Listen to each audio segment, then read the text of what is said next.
Avisas, Gaby, cuando ya... Buenas tardes con todos. Les doy la más cordial bienvenida por parte de la Pontificia Universidad Católica del Ecuador, la Facultad de Economía y el Instituto de Investigaciones Económicas de la PUCE, al webinar denominado Desarrollo Rural para la Reactivación Económica. Todas las preguntas que se vayan generando serán respondidas al final de la presentación. En este momento, cedo la palabra a Andrés Mideros, decano de la Facultad de Economía, coordinador de Economía y coordinador del Instituto de Investigaciones Económicas. Buenas tardes, Andrés. Buenas tardes, muchas gracias María Sol. Un saludo cordial a todas y todos, a quienes nos acompañan en la sesión de Zoom y también quienes nos siguen a través de las redes sociales de la Facultad de Economía, de la Pontificia Universidad Católica del Ecuador y del Instituto de Investigaciones Económicas. Es un gusto continuar con esta serie de seminarios y abordar elementos y alternativas para la reactivación económica y para garantizar el bienestar. Buscar la verdad y promover la dignidad humana es la misión de la universidad y en ese sentido hacemos esta serie de seminarios cada semana. Y estamos el día de hoy abordando un tema central, el desarrollo rural para la reactivación económica. Mucho se habla hoy en día de cómo reactivar la economía y de cómo pensar la economía. Se ha dicho post-COVID, yo considero que es con COVID, porque difícilmente vamos a eliminar este virus, sino que tenemos que poder protegernos y asegurarnos cómo vivir con él de la mejor manera posible. Y sin duda, la salud es el principal elemento, pero después vienen los procesos económicos, cómo producir, cómo intercambiar, cómo consumir, nos llevan a nuevos desafíos, a desafíos de pensar circuitos cortos de producción y de comercialización, a desafíos de articulación y cohesión entre lo urbano y lo rural, la producción de alimentos y otros bienes y servicios. Y sobre eso, el día de hoy tenemos un panel de lujo que queremos compartir con todos y todas para esta reflexión. Así que sin más de mi parte, darles la bienvenida a nombre de la Pontificia Universidad Católica del Ecuador y daría regreso la palabra a María Sol, que va a presentar formalmente a nuestra moderadora y nuestros panelistas de hoy. Buenas tardes y buena jornada con todos y todas. Muchas gracias por la bienvenida, Andrés. En el presente webinar nos acompaña Esteban Daza Ceballos, sociólogo por la Universidad Central del Ecuador, máster en Filosofía y Pensamiento Social por la Facultad Latinoamericana de Ciencias Sociales. Actualmente se desempeña como coordinador académico del Instituto de Estudios Ecuatorianos y coordinador del Observatorio del Cambio Rural. Colabora con centros de estudios regionales como el Instituto para el Desarrollo Rural de Sudamérica y es parte del Grupo de Trabajo sobre el Desarrollo Rural. Estudios críticos del Consejo Latinoamericano de Ciencias Sociales. En Ecuador, colabora con espacios de articulación social como el Comité Nacional de la Agricultura Familiar Campesina e Indígena y el Colectivo Nacional de Agroecología. Acompaña varios procesos sociales en torno a la lucha por los derechos en campesinos y campesinas. Sus campos de estudios dialogan entre la sociología rural y los estudios genealógicos sobre el pensamiento agrario latinoamericano. También tenemos la compañía de Virginia Vallejo Rojas, investigadora en sistemas agroalimentarios y políticas para la soberanía y seguridad alimentaria bajo los enfoques de género, intergeneracional e intercultural. Trabaja en la gestión de proyectos sobre bioemprendimientos, agricultura familiar campesina, sistemas agroforestales, agroturismo, turismo comunitario, producción y consumo responsable con comunidades y organizaciones indígenas y campesinas. Es ingeniera en biotecnología y tiene PhD en sostenibilidad, tecnología y humanismo por la Universidad Politécnica de Cataluña. También tenemos la presencia de Eduardo Cobos, economista de la PUCE, ganador del premio Nuevos Aportes a la Economía 2020. Ha trabajado con el Instituto Interamericano de Cooperación para la Agricultura, Oficinas para los Estudios de Agro o FIAGRO y la Pontificia Universidad Católica del Ecuador en temas de investigación y consultoría. Se desarrolla también como redactor invitado de Economía y Finanzas para la revista de Gestión. Rubén Flores es economista con un posgrado en Economía Agrícola. Cuenta con 30 años de experiencia tanto en el sector público como en el privado y en la academia. En el 2019 se incorporó a la ONU para la Alimentación y la Agricultura, en Oficina Regional de Santiago de Chile como oficial principal de políticas. Es a su vez representante de la FAO ad interim en Uruguay. Además, contamos con la presencia de Nora Fernández, quien será la moderadora del evento, quien es maestra de Economía de Flaxo, sede Ecuador, y economista de la Universidad de Guayaquil. Actualmente es docente y coordinadora del área de vinculación con la sociedad de la Facultad de Economía PUCE y coordinadora Observatorio de Política Socioambiental de la PUCE. Muchas gracias y le cedo la palabra a Nora para que siga con la presentación. Muchas gracias, María. Muy buenas tardes a todos y todas. Gracias por acompañarnos el día de hoy. Como ya se señaló, el tema de reflexión que nos convoca hoy día es el desarrollo rural para la reactivación económica. La conceptualización y propuesta del desarrollo rural es un tema que ha ido cambiando a medida que en las últimas décadas la realidad de la ruralidad ha ido transformándose como consecuencia de los fenómenos como la migración campo-ciudad, lo cual ha traído como otros efectos, ¿verdad? El cambio en las actividades económicas, la generación de empleo y la generación de ingresos en el sector. Sin embargo, el campo sigue siendo la fuente principal de alimentos y recursos naturales para nuestro país y nuestra economía. Sin embargo, es el sector rural donde se registran las tasas más altas de desempleo, empleo informal, pobreza, pobreza extrema y desigualdad con respecto al área urbana o el promedio nacional. Las cifras nos muestran que estas brechas estructurales se han profundizado a partir del inicio de la pandemia.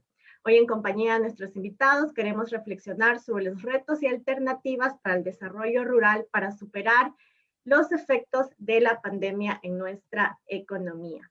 Quiero darle primero la palabra a Virginia Vallejo, que nos va a hacer una pequeña introducción de la mesa. Muchas gracias, Nora, y compañeras, compañeros. Buenas tardes a todas las personas con las que estamos compartiendo este espacio virtual de encuentro. Espero que estén muy bien de salud con vuestras familias. A continuación, presentaremos un esfuerzo colectivo desde la academia y la cooperación internacional para proporcionar alternativas de fomento, incentivo y generación de condiciones favorables para el desarrollo rural. Más aún en el contexto de la reactivación económica, donde todos queremos reconstruir mejor nuestros sistemas agroalimentarios. Asimismo, este enfoque colectivo es un aporte dentro del escenario político que estamos viviendo en nuestro país y estamos seguros y seguras que contribuirá para tomar decisiones más informadas. En la primera parte visualizaremos los desafíos del sector rural. En la segunda parte vamos a proponer rutas de análisis y gestión para la transformación. En la tercera parte analizaremos las propuestas de política agraria desde los dos candidatos presidenciales y para finalizar concluiremos con reflexiones en el contexto de los desafíos globales, la geopolítica y las nuevas narrativas para las políticas públicas transformadoras que se están gestando en torno a la cumbre global de los sistemas agroalimentarios. Muchas gracias por el gran esfuerzo colectivo e iniciamos con la presentación. Muchas gracias, Virginia. Entonces invitamos en primera instancia a Esteban Daza para que nos haga su presentación. Gracias, buenas tardes con todas y todos.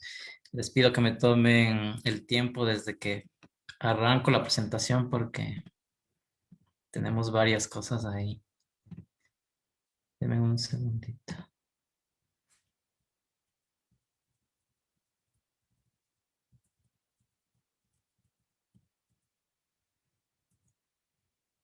Ok. Nada, gracias por la invitación y nuevamente buenas tardes con todos y con todas. Son estos 4 puntos, digamos, los que van a complementarse, digamos, uno con el otro para poder generar esta apreciación, digamos, de lo que pasa en el sector, en los sistemas agroalimentarios, ¿no? Y esta idea y esta narrativa de la reactivación productiva y la crisis, ¿no? Arrancamos con la situación del sector rural en el Ecuador. 3 puntos esenciales, digamos, la importancia del sector agropecuario, y ahí cuál es el rol de la agricultura familiar, cómo nos encontró el COVID-19, o sea, qué pasaba antes en el sector, antes de que llegue el COVID, la COVID, y qué está pasando actualmente, ¿no? Como lo decía Andrés, qué está pasando en el sector agrario con la pandemia, ¿no? Algunos datos generales. Creo que es importante que cuando hablamos del sector agropecuario mirarlo en su multidimensionalidad, no solo en el tema económico y social, sino también en su estructura ambiental y cultural, ¿no? En el sector agropecuario coexisten 2 sistemas, el de la agricultura familiar campesina y la del agronegocio, que aportan producción, generación de divisas y empleo, ¿no? En lo económico, en los últimos 7, 8 años, la agricultura aporta el 9% al Producto Interno Bruto y si sumamos la agroindustria, llega al 14%. En el caso de las exportaciones, entre el año 18 y 19, 2018 y 2019, se exportaron más de 6 mil millones de dólares, representando esto el 26% de las exportaciones totales y el 43% de las exportaciones no petroleras. Genera esto, obviamente, una balanza comercial positiva, ¿no? Y el ingreso de divisas. En una entrevista hoy en la mañana al presidente de la industria alimentaria en el Ecuador decía que solo en el 2020 asciende estas exportaciones a 10 mil millones de dólares, ¿no? Digamos, con importaciones de 2 mil millones que generaría digamos, un ingreso de divisas aproximadamente de 8 mil millones de dólares solo en el 2020 durante la pandemia, si vemos al sector agroexportador, ¿no? Entonces parece que es importante. En el caso social, la tasa de participación alimentaria es del 82% al 2019. ¿Eso qué quiere decir? Que el Ecuador está garantizado la soberanía y seguridad alimentaria, a pesar de que este índice está bajando, ¿no? Aporta, digamos, 2.4 millones de personas empleadas del sector agropecuario. Eso representa el 31% del empleo total. Unos datos que salieron esta semana, que tal vez no son comparables, pero dice que este dato ya asciende al 33% del empleo total, ¿no? Ahí está pasando algo, digamos, la gente trabaja mucho más en el campo. En lo ambiental hay prácticas de agricultura ecológica para combatir los efectos del cambio climático. Hace esfuerzos por aumentar la superficie de bosques. En el 2017 creció el 37%, pero claro, este dato puede ser un poco polémico si lo miramos con la tasa de deforestación, pero sin embargo es importante anotarlo. Y es potencial generador de valor de servicios ambientales y en el caso cultural mantiene el patrimonio alimentario y genético, ¿no? Y ahí, ¿qué rol juega en la estructura productiva la agricultura familiar campesina? Aquellas unidades de 0 a 10 hectáreas representan el 85% de la estructura productiva de las UPAs, ¿no? Y ahí, digamos, la importancia de esta agricultura familiar campesina que es diversificada, que no solo produce alimentos, sino también que está encadenada a los agronegocios en la costa, por ejemplo, el cacao, el banano, el café, la caña, etcétera, con producción de monocultivo. En la sierra, la papa, la cebada, el trigo, productos asociados y monocultivo, y en la Amazonía, ¿no? Naranjilla, etcétera. Entonces, la importancia de la agricultura familiar de este 85% de UPAs en toda la estructura productiva. Y representa, digamos, es muy importante, digamos, en nuestra estructura. Por ejemplo, en el arroz representan el 49%, en el maíz duro el 46%, en el cacao el 80%, los últimos datos dicen que es el 90%, entonces tiene un valor significativo en esta importancia, digamos, del sector agropecuario, ¿no? ¿Cómo nos encuentra el COVID en el sector agropecuario, ¿no? Básicamente con grandes distorsiones entre el agronegocio y la agricultura familiar. La página web de la FAO Ecuador nos dice que el agronegocio tendría el 80% de la tierra, ¿no? productiva y representa apenas el 15% de las UPAs, mientras que la agricultura familiar tiene el 20% de la tierra y representa el 85% de las UPAs, ¿no? Una distorsión en el caso del acceso a la tierra. La CENAGUA, ¿no? Lo que nos dicen en el 2018 es que aquellas UPAs menores de 2 hectáreas utilizaron apenas 10.000 litros por segundo para su producción alimentaria, mientras aquellas UPAs mayores de 100 hectáreas relacionadas con los cultivos comerciales, ¿no? para la exportación y la agroindustria, utilizaron 357.000 litros por segundo para su producción, ¿no?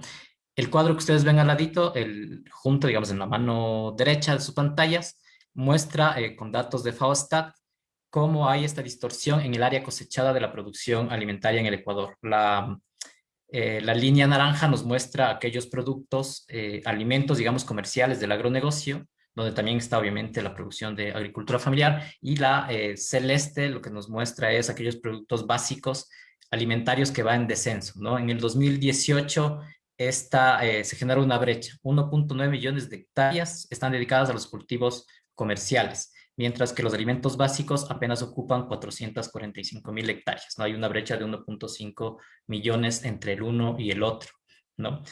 En la franja naranja hemos representado, son 7 productos principales y abajo en la celeste hay 70. ¿Cómo nos encuentra el COVID? Igual, desde el año 2014 en el área rural cae la tasa de empleo pleno, pasando del 34% al 20% en el 2019 y la informalidad al 78%. Los jóvenes migran fundamentalmente en el campo porque no existe o no acceden a empleo pleno y a educación. 1.4 jóvenes acceden apenas al empleo pleno y generalmente este empleo al que acceden no es remunerado en la ruralidad, ¿no? Su escolaridad es apenas de 7.5 años y acceden solo el 5% a la universidad. Los ingresos de las mujeres son 33 veces menores y el desempleo es 79% más alto que el de los hombres. Además, las mujeres trabajan más tiempo en actividades no remuneradas. Y una tasa, tenemos aquí les decía, una tasa anual de deforestación promedio de 82.000 hectáreas y una alta tasa de erosión de suelos, ¿no? Además, nos encontramos que a pesar de que el sector agropecuario es un sector estratégico para el sistema agroalimentario, tenemos un Estado que invierte muy poco en la agricultura, ¿no? En el año 2018, apenas 188 millones de dólares y la famosa inversión extranjera directa es totalmente débil para la inversión en el agro y prefieren invertir en la minería. En el año 2018, apenas 59 millones, que representan el 4% del total de la inversión extranjera, se dirigió para la agricultura. En el gráfico ustedes pueden mirar cómo cambia, digamos, ¿no? La inversión, digamos, en el presupuesto general del Estado, y en el 2018 apenas representó el 0,61% del presupuesto total de inversión en agricultura. Ese es un estudio que hicieron varias instituciones, digamos, entre ellas la Católica, que nos muestra también cómo hay limitaciones y retrocesos en los objetivos de desarrollo del Ecuador, básicamente muchos relacionados con el tema de soberanía y seguridad alimentaria o en el sector campesino, ¿no? Eso está en el gráfico de mano derecha. Y ahí tenemos datos como muy importantes, ¿no? La malnutrición en general, no solo en lo rural, sino en rural urbano nacional. El sobrepeso en niños de 5 a 11 años es del 35% en 2018, la desnutrición crónica infantil menores de 5 años es del 23%, y la pobreza por ingresos era en el 2014 el 14% y asciende 18% en el 2019. Entonces hay un retroceso de objetivos de desarrollo y además de derechos. ¿Qué está pasando? Llegó la pandemia y ¿qué está pasando? Entonces, esos impactos en el marco de esas distorsiones entre el agronegocio y la agricultura familiar son distintos, ¿no? Sin embargo, la oferta de alimentos no falló, a pesar de que tuvo algunos problemas entre los primeros meses de haber llegado la pandemia, ¿no? Las exportaciones totales en el 2020 cayeron, ustedes saben, al 1.8% en volumen y 9.4% en dólares. Las petroleras fueron las que más cayeron, ¿no? Cayó en volumen 6.2% y un 39.5% en dólares por esa baja del precio del petróleo de manera impresionante. Sin embargo, las no petroleras, entre ellas las agropecuarias, crecen, ¿no? Las exportaciones no petroleras aumentan el 7.1% en volumen y el 9.7% en dólares. ¿Cuáles son los sectores que crecen? Por ejemplo, en exportación es el banano y el cacao, ¿no? Crecen muchísimo. El cuadro de aquí, el gráfico muestra que el único mes en el que cae en comparación al año 2019, las exportaciones no petroleras es en abril, ¿no? ¿Por qué les muestro este cuadro? Porque, bueno, ya les muestro acá. Porque se generó, digamos, al inicio de la pandemia, el discurso de la crisis en el sector agroexportador. Sin embargo, lo que vemos es que no cae tanto y va creciendo. Ahí hay que hacer un análisis un poco más profundo. Sin embargo, hay un traslado de esa crisis a los sectores más vulnerables, a los trabajadores y trabajadoras que pierden sus empleos, ¿no? A los jornaleros y jornaleras vieron reducidos sus horas de trabajo y por ende sus ingresos cayendo, vamos a ver más adelante, cayendo en una suerte de inseguridad alimentaria por temas de consumo. Las pequeñas agriculturas campesinas tienen una drástica caída de los precios y dificultades para vender sus productos, ¿no? Lo vendían por bajo del costo de producción. Y ahí tenemos dos casos que me parecen interesantes para estudiarlos. Uno es el caso del banano en el momento de la llegada de la pandemia, porque hay un traslado de la crisis de precios, ¿no? Al sector pequeño productor, ¿no? Aquellos, el valor, digamos, el costo de la caja de banano estaba a 6.40 aproximadamente y se vendía, ¿no? Los pequeños productores, sin contrato, obviamente, vendían hasta $2. Entonces ahí hay una crisis compleja para los pequeños productores. Y en el sector de las flores, casi 8.000 despidos aproximadamente en los 3 primeros meses de llegada a la pandemia. Y ustedes ven en el cuadro al lado que el banano y el cacao son los sectores que crecen, ¿no? Cacao también tuvo un problema de precios. Esta es una encuesta que que hizo, digamos, la FAO y el MAGE en 2020 durante los momentos más críticos de la pandemia y nos muestra cuáles son los principales problemas de la agricultura campesina en este momento, ¿no? Precios bajos, acceso limitado a mercados, costos altos del transporte, muchos, digamos, o la mayor parte gira en torno a la comercialización de sus productos, ¿no? Esos son sus principales problemas durante la pandemia. Esto tiene una relación, vamos a decir, con la prevalencia de inseguridad alimentaria moderada y grave, ¿no?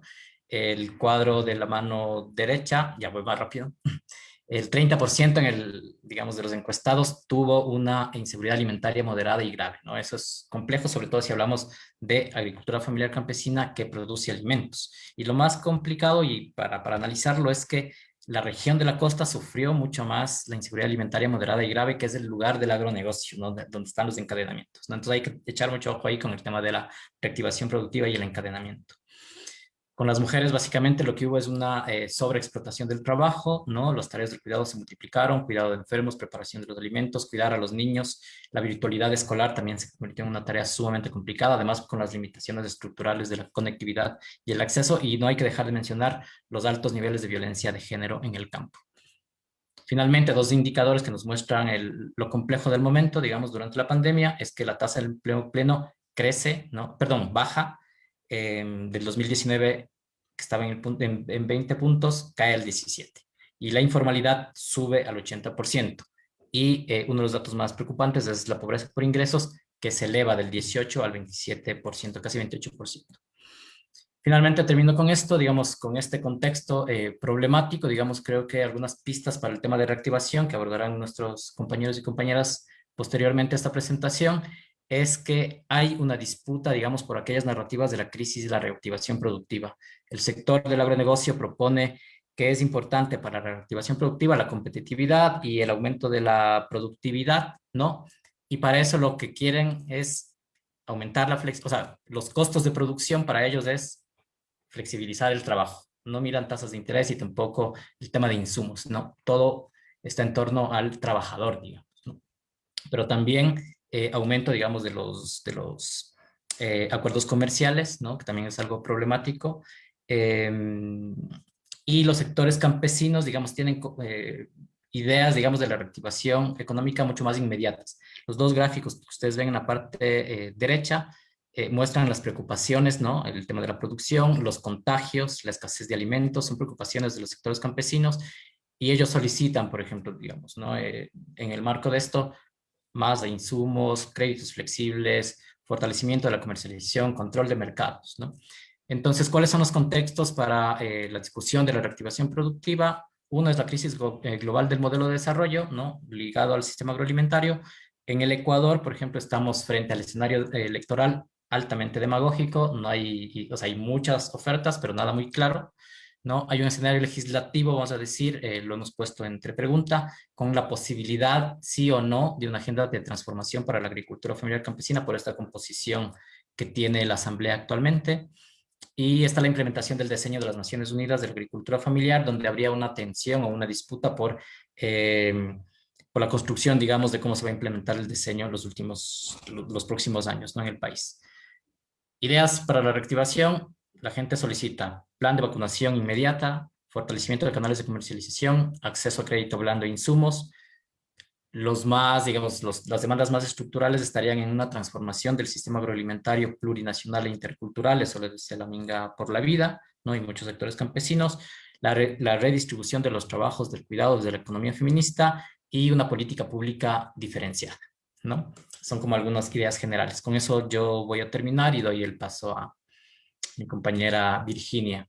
No sé si Virginia quieres que yo siga pasando la presentación y tú hablas o quieres presentarla tú mismo. Le presento mejor yo. Gracias. Muchas ¿Tú gracias. mismo? Sí, sí está bien. Gracias.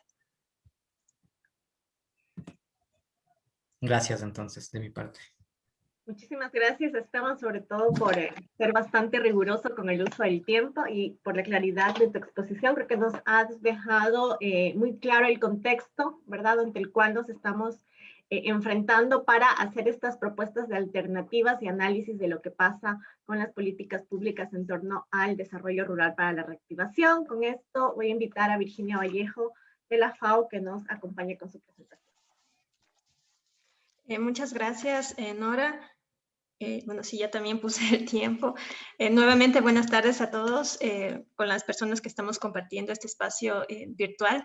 En esta sección compartiré las potenciales rutas para la transformación de los sistemas agroalimentarios. Iniciaré con una introducción sobre los marcos de análisis y gestión y luego realizaré un breve resumen de las contribuciones para la transformación desde las líneas de fomento que están en marcha en FAO Ecuador para alcanzar sistemas agroalimentarios saludables, sostenibles e inclusivos. Recordando que a nivel global existen más de 500 millones de unidades familiares campesinas que conforman una red campesina alimentaria mundial y como vamos a analizar más adelante, es un eje central para lograr la transformación de los sistemas agroalimentarios con justicia social y ambiental.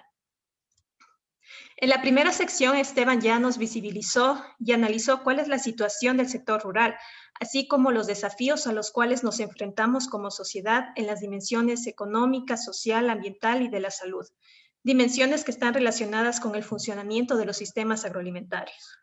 Frente a estos desafíos que adicionalmente se han visto agravados por la emergencia del COVID-19 en una dinámica de sindemia, nos surge la pregunta de cómo podemos responder. Una pregunta muy compleja que para dar aproximaciones de respuesta, primero es necesario entender la diversidad de interacciones que ocurren en el ámbito de la agricultura y de la alimentación. Este esquema pretende hacer visible esta complejidad de interacciones en la agricultura y la alimentación, que se dan a lo largo de todas las actividades agroalimentarias, es decir, durante la producción, la transformación, la agregación de valor, la distribución, la comercialización y el consumo de alimentos. En este sentido, las actividades agroalimentarias son el resultado de las interacciones entre varios subsistemas, entre los agroecosistemas y las infraestructuras construidas por las personas, en la escala espacial y sus diversos niveles, con las unidades y servicios que forman parte de los agroecosistemas, es decir, la flora, la fauna y los servicios ecosistémicos. Por ejemplo, el control de la erosión del suelo, la polinización, el almacenamiento de carbono, entre otros servicios, que a su vez son recursos que son utilizados y gestionados por diversos actores que participan en los sistemas agroalimentarios, es decir, las personas, organizaciones, grupos o redes de organizaciones. Por ejemplo, de los productores, los intermediarios, los minoristas, los consumidores, entre otros actores. Y a su vez, esta diversidad de actores se organizan a través de reglas, de arreglos de gobernanza e instituciones, es decir, las reglas del juego.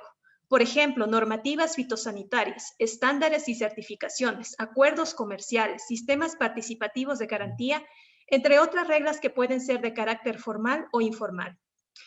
Todos estos subsistemas interaccionan durante las actividades agroalimentarias de producción, transformación, distribución, comercialización y consumo y generan resultados que pueden estar enfocados en la seguridad alimentaria, en la soberanía alimentaria, pueden estar enfocados en la regeneración de los servicios ecosistémicos, en la generación de bienestar social, por ejemplo, a través de ingresos, a través de empleo.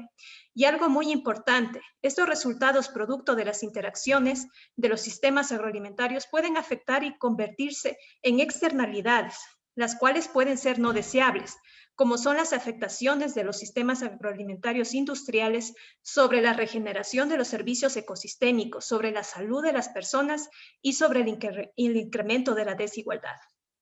De hecho, a escalas mayores, los sistemas agroalimentarios se ven afectados por drivers o conductores de cambio de tipo social, económico y político que actualmente están acentuando las brechas de la desigualdad. Y también drivers o conductores de cambio de tipo ambiental, como lo es el cambio climático. Por lo tanto, para analizar esta gran complejidad de los sistemas agroalimentarios, se puede encontrar la confluencia de al menos dos vertientes, tanto para el análisis como para la gestión de los sistemas agroalimentarios. Volviendo a la gráfica inicial, en una vertiente encontramos aquellas respuestas basadas en soluciones más técnicas que sociales y políticas. Por ejemplo, el modelo de la Revolución Verde. Estas respuestas se enfocan en el desarrollo solo a través del crecimiento económico y es a través de este crecimiento que abordan los desafíos del sistema agroalimentario. Estas respuestas se vinculan con un marco de análisis y de gestión que desde la academia se lo denomina como oficial. Y en otra vertiente encontramos aquellas respuestas basadas en soluciones que consideran los derechos humanos, la agroecología, la regeneración de los recursos naturales y la participación activa de los actores. Estas respuestas se enfocan en la provisión de una alimentación sana, nutritiva y culturalmente adecuada, a través de la democratización del sistema agroalimentario. A este marco de análisis y gestión se lo denomina como alternativo. Situándonos en el marco alternativo implica analizar los sistemas agroalimentarios conceptualizándolos como un sistema socioecológico complejo y adaptativo, dar énfasis a los modelos productivos de la agricultura familiar campesina, reconociendo la importancia de la agrobiodiversidad, del policultivo, de las prácticas de la agricultura regenerativa, dar énfasis al fomento de cadenas cortas de suministro y a los circuitos alternativos de comercialización, reconociendo los medios de vida campesinos e indígenas, dar énfasis en proporcionar una alimentación nutritiva, saludable y culturalmente apropiada, reconociendo otras formas de conocimiento, como aquellos conocimientos y saberes desde los pueblos indígenas. Y en cuanto a la gestión de los sistemas agroalimentarios, situándonos en este enfoque alternativo, se proponen respuestas de políticas que abordan las estructuras de poder. Se proponen vías alternativas al desarrollo convencional, que solo está basado en el crecimiento económico y sin considerar los límites biofísicos del planeta, es decir, sus recursos naturales y servicios ecosistémicos que constituyen los bienes comunes globales. Por lo tanto, las políticas que se generan dentro del enfoque alternativo son respuestas integradas, intersectoriales y participativas para abordar la complejidad de los desafíos a los que nos enfrentamos y a su vez lograr la sostenibilidad para presentes y futuras generaciones. Estos desafíos que en la dimensión socioeconómica de los sistemas agroalimentarios están incrementando la desigualdad por el hecho de la distribución asimétrica de la generación del valor desde la producción hasta el consumo. Por ejemplo, un estudio publicado en FAO en el 2020 para la cadena de cacao y chocolate encuentra que en promedio el 70% del valor total y el 90% de los márgenes generados están en los últimos eslabones de la cadena, esto es, en las marcas y en los minoristas. Mientras que al inicio de la cadena, es decir, con los actores involucrados en la producción del cacao, que se someten a más riesgos que los comerciales, dado que enfrentan riesgos relacionados con los ciclos y modelos productivos, la variabilidad climática e inclusive los impactos del cambio climático, en promedio reciben solo el 18.6% del valor total y menos del 7.5% del margen total. Esta distribución asimétrica de la generación de valor se da a pesar de que un alto porcentaje de los productores viven bajo los umbrales de la pobreza. Este tipo de análisis y estudios en profundidad de la distribución de valor a lo largo de las actividades agroalimentarias, es decir, desde los actores que producen los alimentos hasta los minoristas que los comercializan y los consumidores que los adquirimos, son relevantes e importantes para facilitar un debate colectivo, informado y objetivo, que permita a los tomadores de decisiones y a los policy makers dar opciones de respuesta a preguntas críticas como ¿cuáles son los posibles escenarios para distribuir la generación de valor de manera más equitativa entre los actores del sistema agroalimentario? ¿O cuáles son las posibles estrategias o los incentivos para lograr relaciones más simétricas de poder durante la negociación entre los actores del sistema agroalimentario? Si bien este estudio presentado ahora es relevante para nuestra realidad, dado que en nuestro país es reconocido internacionalmente por su cacao de calidad y donde aproximadamente del 80 al 90% de las unidades productivas agrícolas de cacao son gestionadas por la agricultura familiar campesina e indígena, esta dinámica de relaciones asimétricas ocurren tanto en productos destinados a la exportación como en los productos que se comercializan a nivel interno. Probablemente desde la academia se pueda ir gestando y desarrollando un observatorio sobre la distribución del valor, que sea una herramienta con el fin de facilitar un debate entre los múltiples actores del sistema para fomentar relaciones comerciales más justas. Consideramos que facilitar la información a los actores más vulnerables y que viven las consecuencias más duras de la desigualdad, como son las productoras, los productores, el sector de la agricultura familiar campesina e indígena, es una forma en que a través, desde la academia podemos contribuir para cortar las relaciones asimétricas de poder principalmente a través de democratizar el acceso al conocimiento y a la información. En cuanto a la dimensión ecológica, productiva y ambiental, otro gran desafío, que quizá es el mayor de los desafíos, aunque probablemente no muy visibilizado y reconocido por la mayoría de la sociedad, como para tomar acciones concretas y colectivas para enfrentarlo, es el cambio climático. A escala global tenemos que la agricultura contribuye con el 24% de las emisiones de gases de efecto invernadero. Y según estimaciones a nivel global, todo el sistema agroalimentario, es decir, desde que se produce nuestra comida hasta que llega a nuestro plato, incluyendo las pérdidas y desperdicios alimentarios, contribuiría con aproximadamente el 50% de las emisiones de gases de efecto invernadero. Un contexto muy complejo que nos hace repensar qué modelos productivos fomentar, qué formas de intercambios comerciales incentivar, qué hábitos de alimentación consolidar y qué relaciones de poder cuestionar. Todo esto pensando en la salud de las personas, en la regeneración de los recursos naturales y de los servicios ecosistémicos y en la reducción de la desigualdad en nuestro país, principalmente en los sectores rural, campesino e indígena. A continuación presento un breve resumen del apoyo de FAO para caracterizar, reconocer y fortalecer la agricultura familiar en la meta común de construir política pública diferenciada para la agricultura familiar en nuestro país y así contribuir para la transformación. Tenemos en el ámbito de gobernanza el sello y registro de la agricultura familiar como un instrumento con dos grandes objetivos. El primero, generar un registro para generar información que caracterice la diversidad del sector y que sea una herramienta que aporte para el diseño de política pública diferenciada. Y un segundo objetivo, que sea un distintivo para visibilizar el origen social de los productos y posicionar en la ciudadanía el aporte de la agricultura familiar para la soberanía alimentaria del país. Otra herramienta de gobernanza en la que se ha aportado desde FAO es el fomento a los bioemprendimientos, como un instrumento que define los lineamientos para el fomento, el diseño y la generación de incentivos diferenciados para los emprendimientos que trabajan con la conservación del patrimonio natural y el uso sostenible de la biodiversidad. Asimismo, el apoyo de FAO se encamina para fomentar y fortalecer medios de vida más dignos para la agricultura familiar campesina en Ecuador. En este sentido, FAO cuenta con 35 proyectos activos sobre alimentación, agricultura y gestión de recursos naturales. Y a nivel nacional, en 17 provincias están en marcha proyectos que contienen líneas de fomento y trabajo para fortalecer las capacidades de la agricultura familiar campesina. Aquí podemos ver diversas líneas de trabajo, entre las cuales resaltamos, por ejemplo, la innovación en políticas y desarrollo institucional, donde se destaca el apoyo a la construcción de la política agrícola y el Plan Nacional Agropecuario, además la implementación de la iniciativa Hand in Hand y la implementación del diseño de agricultura familiar. También tenemos el fomento de modelos productivos sostenibles. Aquí, en el contexto de la pandemia, se han enfatizado en la producción bajo el enfoque de seguridad y soberanía alimentaria con las comunidades. Asimismo, se están implementando también las guías alimentarias basadas en alimentos para consolidar hábitos alimentarios saludables en la población. Trabajamos también con el fortalecimiento de la asociatividad, el fortalecimiento de la agregación de valor, el fortalecimiento de canales de comercialización.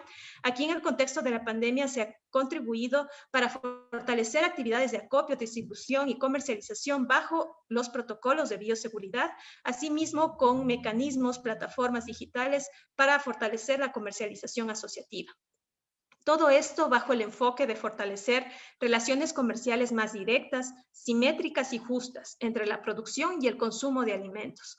También tenemos el fomento al acceso a financiamiento, a la cooperación sur-sur, el diálogo e intercambio de conocimientos y saberes y el fortalecimiento de capacidades de comunicación comunitaria y los procesos organizativos. Aquí, por ejemplo, ha sido muy relevante capacitar a las organizaciones en herramientas comunicacionales digitales. Asimismo, se han generado productos para sensibilizar y concientizar sobre el valor de la agricultura familiar en la sociedad. Más aún, revalorizar su valor en tiempos de pandemia. Finalizo esta intervención visibilizando y reconociendo la acción colectiva de los movimientos alternativos en torno a la producción, a la comercialización y el consumo, que se han generado y que se mantienen vivos, como son los movimientos agroecológicos, las redes campesinas, las organizaciones indígenas, los colectivos de los consumidores. que desde la sociedad civil organizada constituyen los agentes claves para alimentar la transformación activa de los sistemas agroalimentarios en sus dimensiones ecológica, productiva, socioeconómica, política y cultural. Aquí el rol clave de la academia es el de integrar la docencia, la investigación y la acción política para transformar los sistemas agroalimentarios, donde la equidad y la justicia es la meta común que nos moviliza. Muchas gracias por su atención. Muchas gracias, Virginia. Creo que nos has puesto sobre la mesa datos bastante importantes sobre los sistemas agroalimentarios, pero me pareció muy fundamental estas preguntas críticas, ¿no? En torno a los sistemas agroalimentarios que tienen que ver con la redistribución del valor producido en la cadena agroalimentaria, la redistribución del poder y considerar temas como la diversidad ecológica y su vínculo con el cambio climático. También muchas gracias por presentarnos estas propuestas de política pública, de intervenciones y de herramientas desde la FAO, ¿no? Creo que con este panorama que nos ha dado Esteban y Virginia, ahora vamos a tener la intervención de Eduardo Cobos, quien nos va a contar, entre otras cosas, cuáles son las propuestas que están saliendo en el marco de las elecciones de un nuevo gobierno. Eduardo, muchísimas gracias por tu participación. Muy buenas tardes. Gracias, Nora. Muy buenas tardes. Gracias al Instituto de Investigaciones Económicas de la PUSE por este espacio. Gracias por invitarme y compartir el espacio con Rubén, Esteban y Virginia, que hemos trabajado conjuntamente esta semana para poder hacer una sola presentación y que esté aterrizada cuál es la problemática del agro y cuáles son las opciones que se vienen a futuro, ¿no? Entonces, como ya vimos, Esteban nos dio un poco el panorama de la agricultura hoy en día. Virginia nos dijo cuál es el rol de estos circuitos alimentarios y las cadenas de comercialización. Y yo les voy a hablar un poco de la política agrícola de los candidatos. Pero... ya estoy compartiendo pantalla, ¿no? ¿No?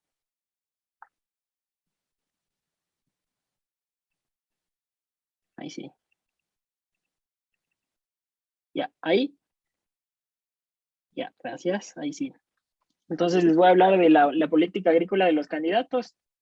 Pero antes decirles a todos los estudiantes que sigan en la Facultad de Economía que se animen a hacer investigaciones y tesis, que opten por el tema de política agrícola o de agricultura, que es un tema apasionante, de verdad, que se animen a hacer encuestas, a salir a territorio, porque eso es lo que de verdad nutre nuestra formación, ¿no? Estar en el campo, que nos cuenten la problemática y nosotros pensar en posibles soluciones.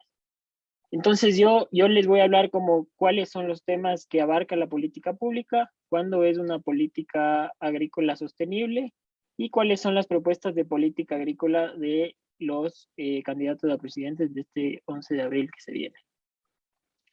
Entonces, primero hay que entender qué es una política, y una política agrícola básicamente son incentivos de instrumentos que el Estado utiliza para conseguir un objetivo, sea el corto, mediano o largo plazo.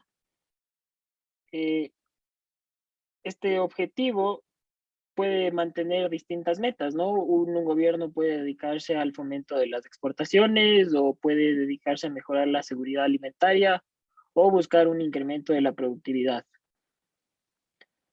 Pero la política agrícola tiene que mantener una hoja de ruta de acuerdo a lo que quiere el Estado y tiene que conectarse con diferentes instituciones. Entonces el Ministerio de Agricultura no puede trabajar solo, sino que tiene que trabajar de manera articulada con el MIES, con ProEcuador, con las distintas cámaras de la producción, incluso no solo entes estatales, sino también privados, porque o si no, el cumplimiento de estos objetivos, de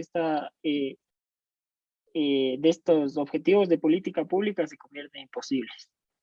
Entonces, las políticas, nos dice la CEPAL, que deben ser estables, o sea, que deben, por decirlo así, ser cumplidas en un tiempo que se establezca. Tienen que ser adaptables, es decir, que tienen que adaptarse a la realidad, tienen que lograr cumplir con ciertos puntos para que puedan aplicarse a las distintas economías, a los distintos países. Tienen que ser coherentes y coordinadas, o sea, apuntalar a cuál es la problemática que se quiere corregir o qué se quiere lograr con esta política. Y por último, tienen que ser fiscalizables en términos de cuánto dinero se utilizó y si es que se cumplieron los objetivos que se querían cumplir. De nada sirve una política que luego no es evaluada. Esto en política agrícola, sobre todo, digamos, ¿de qué te sirve entregar kits si es que estos kits no mejoraron productividad o el que sea que haya sido tu objetivo desde un principio?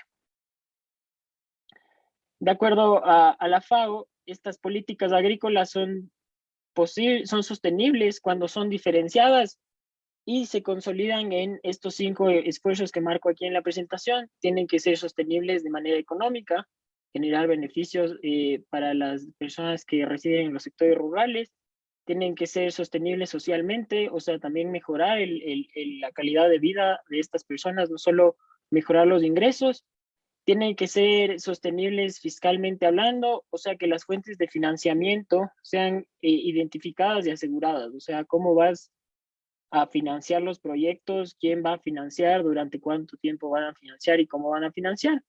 Tiene que haber sostenibilidad institucional, que hay un marco legal y sólido y capaz de perdurar, o sea, una asamblea que emita leyes que vayan acorde a los objetivos de política agrícola que te marques, y sostenible ambientalmente hablando, que represente poca contaminación y degradación de los suelos. En estos años de nada sirve expandir la frontera agrícola, por decirlo así, sino serviría más incrementar la productividad, o sea, que en menos espacio puedan producir más los agricultores, con riego, con maquinaria, con innovación.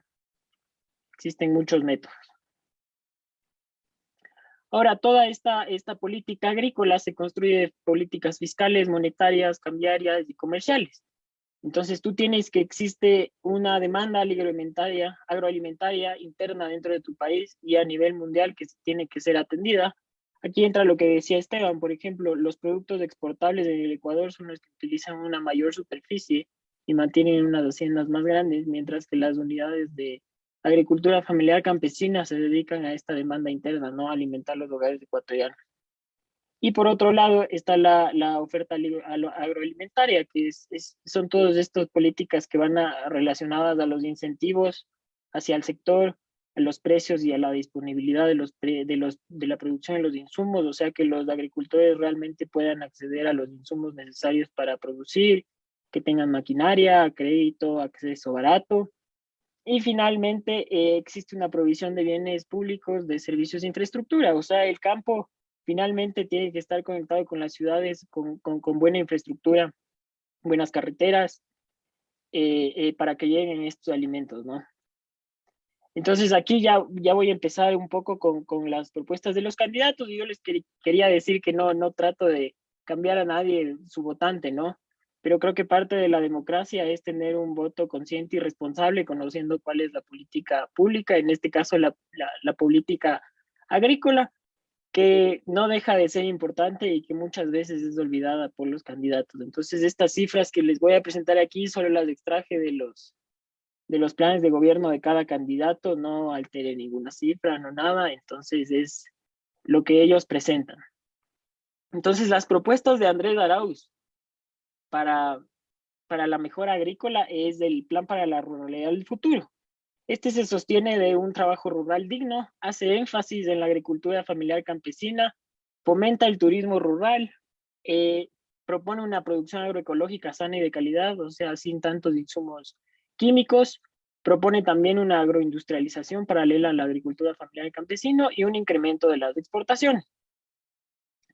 Ahora, este plan es interesante porque pasa de lo agrícola a lo rural, ¿no? Entonces, lo rural no necesariamente tiene que ser agrícola, y está proponiendo planes, por ejemplo, de turismo rural, que antes no se escuchaba. Los pilares del plan de Andrés Arauz se basan en la sostenibilidad, la productividad, la rentabilidad y en la inclusión de los sistemas agrícolas, sean de agricultura familiar campesina o sea de las agroempresas, y marca su hoja de ruta en 4 ejes de acción, que básicamente son asociatividad, regulación de los mercados, acceso a servicios financieros y mejora de riego. Entonces, él propone que va a crear nuevas asociaciones para que los agricultores que se encuentran produciendo de manera individual puedan acceder a créditos especiales y reducir costos de producción, mejorar canales de comercialización, todo lo que conlleva la asociatividad. Él también propone regular el mercado, porque se ha visto que dentro del mercado ecuatoriano existen productos sensibles como el maíz, el arroz y la leche, que muchas veces pueden ingresar por contrabando y son sumamente más baratos por costos de producción y por costos de mano de obra desde Perú o Colombia. Y él propone proteger los precios internos y además tratar el tema del contrabando, ¿no? También propone realizar acuerdos comerciales y que estos acuerdos estén bien negociados y puedan incrementar el 15% de las exportaciones de agrícolas. También propone Andrés Arauz dar 2.200 millones a 200.000 productores a una tasa menor al 5%, no especifica los años plazos, y que este crédito vaya acompañado de asistencia técnica y seguro agrícola durante el tiempo que perdure. Finalmente, el tema de riego va ligado a esto de la mejora de productividad. Todos sabemos que el agro sin agua no existe. Entonces, él propone el riego para asegurar la mejora de los sistemas productivos con 100.000 hectáreas de riego. También propone modificar y mejorar algunos de la infraestructura de riego que ya existe, pero ha sido descuidada. Ahora, lo interesante de Andrés Arauz es que dentro de su programa propone el financiamiento. Entonces, como podemos ver en el gráfico, él propone que el financiamiento sea un 16% por inversión privada, 16% por préstamos, 8.3% por la cooperación internacional, que un 33% sea financiado por la banca pública y que el 25% sea financiado por la parafiscalidad, que ya les voy a explicar qué es. Entonces, aquí en la tabla podemos ver más o menos qué monto corresponde a cada rubro en millones de dólares, y él cree que para lograr todos estos objetivos de política agrícola durante esos 4 años va a necesitar 3.000 millones de dólares. Entonces, ¿cómo financia estos 3.000 millones de dólares? Mediante todas estas vías que presento aquí. Ahora, es una propuesta interesante, 3.000 millones sí, pero él propone que los 1.000 millones que pone la banca pública para la reactivación agrícola sean puestos por el Banco Central del Ecuador mediante canalización de banca pública y cooperativas. Entonces son 1.000 millones del Banco Central. La parafiscalidad propone gravar. La parafiscalidad es una política pública que, digamos, quita a los que más tienen para dar a los que menos tienen de un sector determinado. Entonces, en el caso agrícola, él propone gravar al 0.5 de las exportaciones de las agroexportadoras del total, y ese 0.5% canalizar a la agricultura familiar campesina. Finalmente, la inversión privada corresponde a la repatriación de capitales durante esos 4 años. Él plantea que como el sector agrícola va a ser tan atractivo, van a venir en esos 4 años 500 millones de dólares desde los paraísos fiscales, que se ha identificado que hay alrededor de... ¿y aquí qué pasó? Alrededor de 30.000 millones. Las metas para este plan son reducir la pobreza rural en un 16% y mejorar muchos de los indicadores que presento en la tabla a continuación. Más crédito formal, más riego, más empleo y una productividad más alta. Ahora vamos con las propuestas del candidato Lasso. Él propone que la ruralidad mantenga una prioridad en cuanto a salud y nutrición. También propone construir y mejorar infraestructura y mejorar la productividad mediante créditos de insumos. Los pilares de él son el bienestar y la equidad para el campo, la reactivación de la producción y el empleo y dotar de infraestructura e internet a las zonas rurales. Él también plantea un tema de asociatividad, impulsar modelos asociativos que faciliten la comercialización con ferias permanentes en las ciudades. Planea bajar los aranceles, eliminar todos los aranceles que se graven a insumos relacionados a la producción agrícola. Planea dar 1.000 millones al 1% durante 30 años a través de apoyo de organismos internacionales para pequeños agricultores. Y también planea dotar de semillas de alto rendimiento para que mejoren la productividad. Sin embargo, dentro de los planes de gobierno de Guillermo Lasso no encontré ninguna meta y ningún esquema de financiamiento para poder lograr con estos objetivos. Así que nos deja cuestiones como ¿cómo vas a conseguir 1.000 millones y colocarlos para los agricultores, ¿quién los va a financiar? ¿Cómo se van a apalancar a lo largo del tiempo? Entonces, todo esto quiero cerrar diciéndoles que el sector rural y la agricultura son necesarios para todos, para la sociedad. Es reproductora de la vida y mantiene la vida de las sociedades. Y que quien sea que tenga la presidencia, la batuta, tiene que realizar política pública diferenciada entre la agricultura familiar campesina y los agronegocios. Tiene que tomarse muy en serio al sector agrícola, porque es un sector que hace mucho lobbying, que tiene mucha incidencia política y que a la final todos son cuentas de sus cuentos. No pueden ofrecernos cosas sin nosotros conocer cómo las van a financiar o cómo las van a ejecutar a lo largo del tiempo. No hay que descuidar al sector rural y no hay que descuidar a la agricultura. Muchas gracias. Muchísimas gracias, Eduardo, sobre todo por mostrarnos, ¿no?, un panorama de cuáles son las propuestas de política pública para el sector rural que se nos está dando desde las dos alternativas políticas que tenemos en este momento para la presidencia de la República. Ahí, ¿no?, creo que llama la atención, tanto por lo que nos has mostrado sobre la política pública, así con los datos que nos mostró previamente Esteban y Virginia, cómo el desarrollo rural ha sido una especie de promesa permanente desde que volvimos a la democracia. No creo que no ha habido una campaña electoral sin una propuesta de desarrollo rural. Sin embargo, luego de varias décadas siguen siendo el sector más afectado por la pobreza y por la informalidad en el empleo. Creo que ahí están muchos de los retos a los cuales se va a enfrentar el nuevo gobierno, cualquiera que este sea. Finalmente vamos a invitar a Rubén Flores que nos ayude con su exposición, ¿verdad? Ecuador es un país que tiene un mercado interno bastante pequeño y lo que ocurre en el territorio a nivel rural se enlaza necesariamente con lo que ocurre a nivel global en términos de mercado y de políticas o iniciativas globales como la del Decenio de las Naciones Unidas para la Agricultura Familiar y Campesina. Rubén nos va a colaborar dándonos una perspectiva más global de la temática. Bienvenido, Rubén, tienes la palabra. Gracias, Nora. Si el Edu me permite presentar, lo hago. Bien, creo que ha sido muy rico realmente ir visualizando este esfuerzo construido para darle un hilo conductor y sobre todo tanto a los estudiantes, profesores y las personas que están asistiendo puedan tener, digamos, una visión amplia de lo que implican estos grandes desafíos. No sé si se está viendo bien la presentación. Ok, bien. Sí. Yo me voy a concentrar realmente en 4 puntos, pero viendo el esfuerzo también ir aportando varios elementos. Digamos, uno, entender con mucha claridad el contexto geopolítico en una sociedad y en una economía como la ecuatoriana dolarizada. El contexto geopolítico es clave y el sector externo, como tú decías, no es fundamental.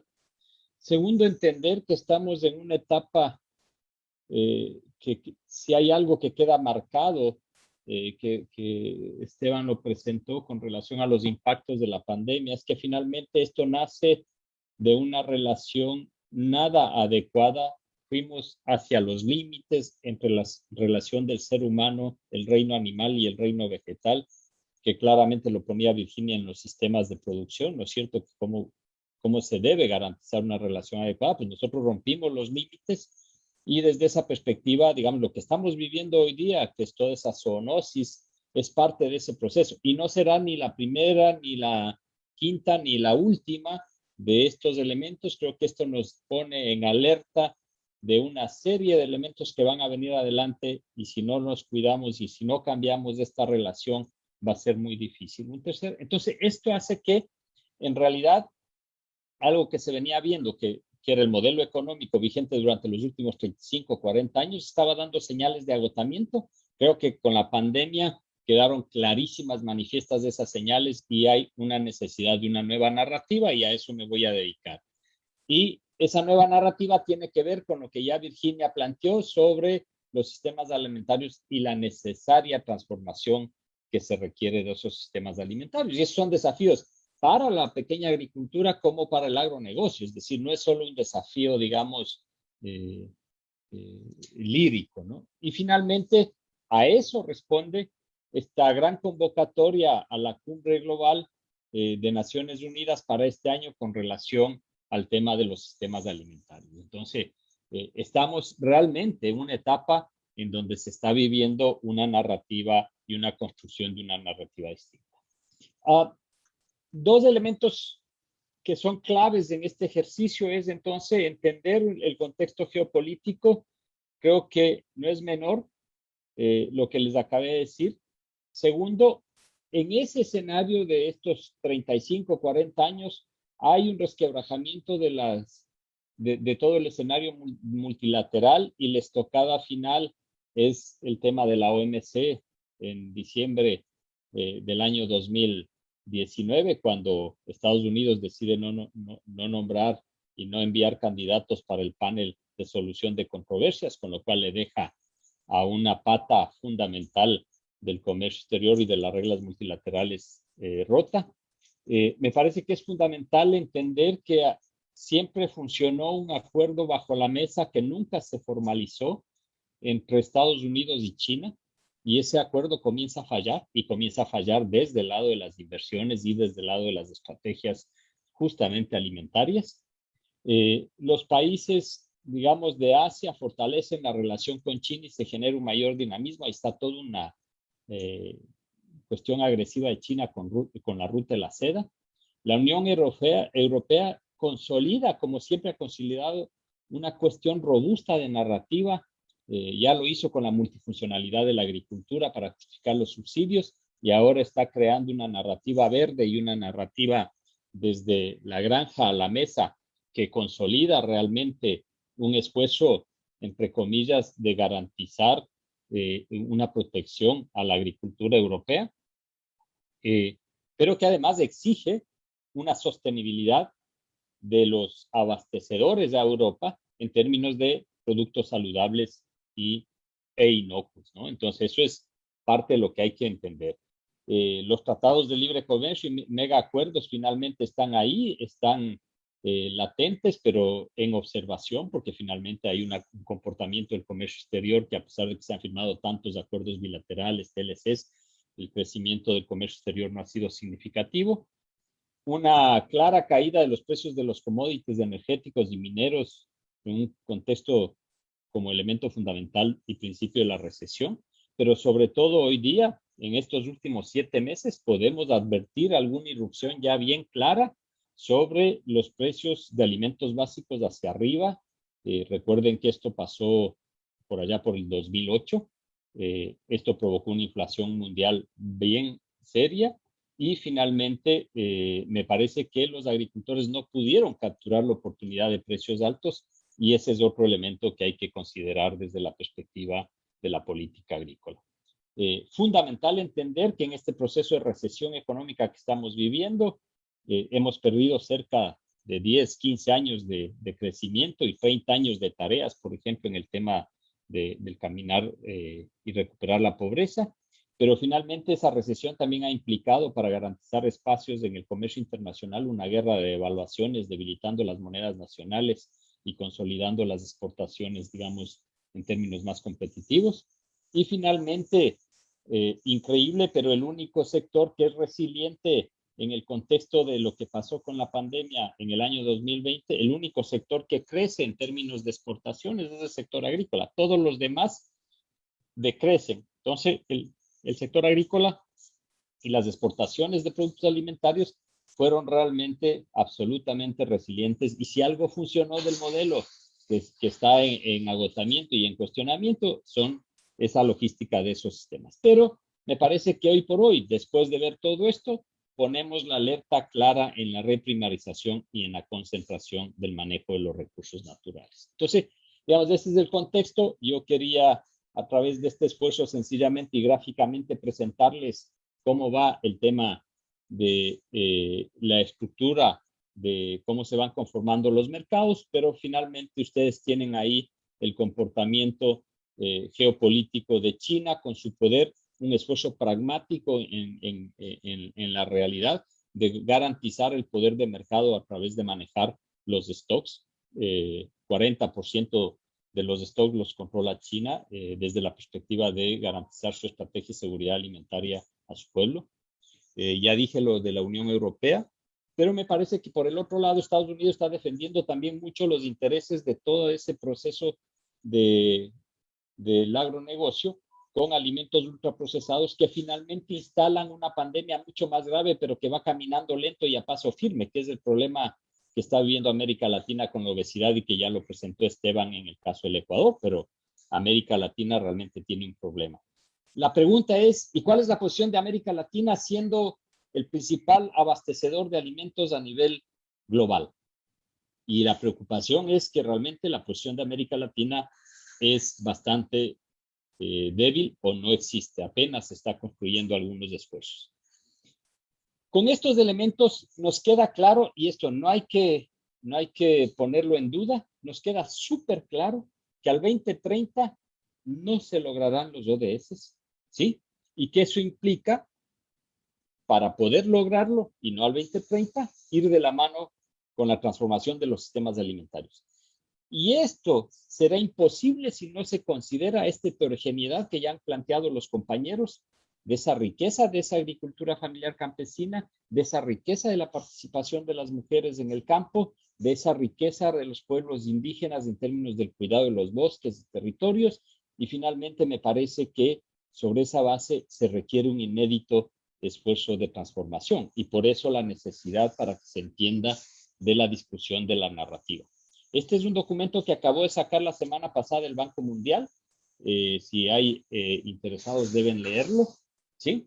Pero finalmente lo que reconoce este documento son, uno, y creo que yo desde esta perspectiva y desde este esfuerzo me parece que es importante colocarlo desde el esfuerzo de entender primero que son realmente los sistemas agrícolas y alimentarios de América Latina y el Caribe han sido exitosos, ¿sí? En el ejercicio de la comparación de la planeta, pero ya vimos también que en el caso del Ecuador, siendo un aportante de 8.000 millones de dólares para sostener la dolarización, resulta que le das menos del 1% del gasto público para activar el sector. Entonces, realmente esa es la paradoja. Entonces, lo importante de este esfuerzo es cómo logramos posicionar al sector agroalimentario y cómo además le ponemos, como se puso durante el año anterior, de pasar de un mal alumno a pasar a ser realmente parte de la primera línea en términos del ejercicio. Yo siempre he dicho, pónganse a pensar esta crisis sin alimentos y ahí entenderán la relevancia de esto, ¿no? El otro elemento que es importante visualizarlo es que a pesar de que los sistemas agrícolas han ido dando respuesta en términos productivos, eficientes, refleja también una realidad complicada desde la perspectiva de lo ambiental, de todo eso, ¿no? Ayer decía que en 50 años la producción mundial creció en 300%, pero también en 50 años tenemos 690 millones de personas que viven con hambre. Entonces me parece que es importante entender esos elementos como tal. Con relación a la lámina que presentó Eduardo, sencillamente decirles que en la lógica teórica, toda la herramienta de la política económica va a depender de los objetivos que ustedes pongan. Y una cosa es reconstruir lo que se puede haber destruido, pero otra cosa también es definir si queremos o no queremos lograr los objetivos de desarrollo sostenible. Entonces, dependiendo de eso, tú tienes un ámbito de objetivos que ya lo ratificó Virginia con mucha claridad. Yo solo paso esto, ustedes van a tener la presentación. Pero aquí están una serie de tipos de intervención dependiendo de los objetivos y dependiendo de los logros que tú quieras tener, pero que si no se reconoce la heterogeneidad y las políticas diferenciadas, va a ser muy difícil tener lo que nos ha planteado Edu como los elementos básicos de lo que debe ser una política. Y aquí algunos números para que ustedes puedan ver en el contexto de cómo está Ecuador en el entorno de la región y a nivel global. Los números tienen que ver cómo se ha venido y cómo se mide el apoyo al sector agropecuario, y ustedes pueden ver que finalmente hay tres componentes para medir. Uno son los apoyos directos, que son bienes privados. Otros son los bienes públicos, que son básicamente los apoyados en términos de servicios generales. Y un tercero es el apoyo directamente al precio de mercado. Y si ustedes ven, en realidad, y por eso creo que hay que tener cuidado con el tema de los precios, a nombre de la protección de los sectores sensibles, podemos ir generando un monstruo como el que hemos generado ahora. El Ecuador tiene la gran mayoría de su apoyo a través de precios internos definidos. Y sobre esa base, la literatura dice que son apoyos al productor y son apoyos directamente al productor. Y eso es falso, porque finalmente lo que nos acaba de mostrar Virginia con el tema del cacao es que hay una red de intermediarios que capturan el precio y que son otros los precios que les pagan a los productores y que no se respetan esos precios mínimos planteados. Entonces, en vez de llegar al agricultor con apoyo directo, se llega a otros actores con ese mismo apoyo. Y este contraste lo pueden ver aquí en el lado derecho desde mi pantalla, en donde pueden ver la relación de la Unión Europea. La relación de la Unión Europea es totalmente contraria. El apoyo que se entrega desde la perspectiva de la política es bienes públicos y bienes privados, ¿sí? Y no vía los precios. Entonces, esa es una posición contraria y me parece que es importante visualizar. Ustedes saben que Estados Unidos 300.000 millones de dólares coloca en el marco del apoyo a su agricultura a 13 productos como tal. Entonces, decirles que a esta torta hay que darle la vuelta y desde esta perspectiva me parece que el apoyo a la agricultura puede hacer mucho bien siempre y cuando se dé prioridad a los servicios generales y bienes públicos como la innovación, la digitalización, la asistencia técnica, la infraestructura de almacenamiento, los modelos de gestión para todos esos negocios de asociatividad, las presiones ambientales y las necesidades de la industria. Los pagos específicos realmente pueden incrementar inclusive la oferta de bienes públicos ambientales. A mí me parece que ese es un tema que no es menor frente a lo que ha planteado Virginia con relación al tema de lo que se puede vender. Y aquí una lámina que presenta gradualmente cuáles son los top en términos de políticas a nivel de apoyo en semillas, fertilizantes, agua, maquinaria y acceso a mercado, para que ustedes puedan ubicar. Lamentablemente no hay una información clara y detallada en el caso del Ecuador y no se le puede definir, pero cuando uno ve el tema de mercado puede ver cómo, por ejemplo, Haití no cumple la tarea, es de los peores en política para acceso a mercado, pero finalmente México y Chile, conjuntamente con Uruguay y Colombia, son realmente rankeados en esfuerzos así. Yo no me voy a quedar en eso, ustedes lo van a poder ver en la presentación, es de acceso público, así que me parece que es importante. Ahora, ¿cuáles son entonces, desde esta perspectiva, las medidas que tienen más impacto? Las medidas que tienen más impacto son las que dan resultado y las que resuelven los problemas. Y desde esta perspectiva, cuando hicimos todo este análisis con el BID, lo que definimos es que es fundamental. Si solo redireccionaríamos el 10% del gasto actual en bienes privados hacia la consolidación de bienes públicos, se puede aumentar el ingreso agrícola en un 5%. Esas son las dimensiones, es decir, es posible hacer las cosas en tanto y en cuanto podamos cambiar y actuar de manera diferente.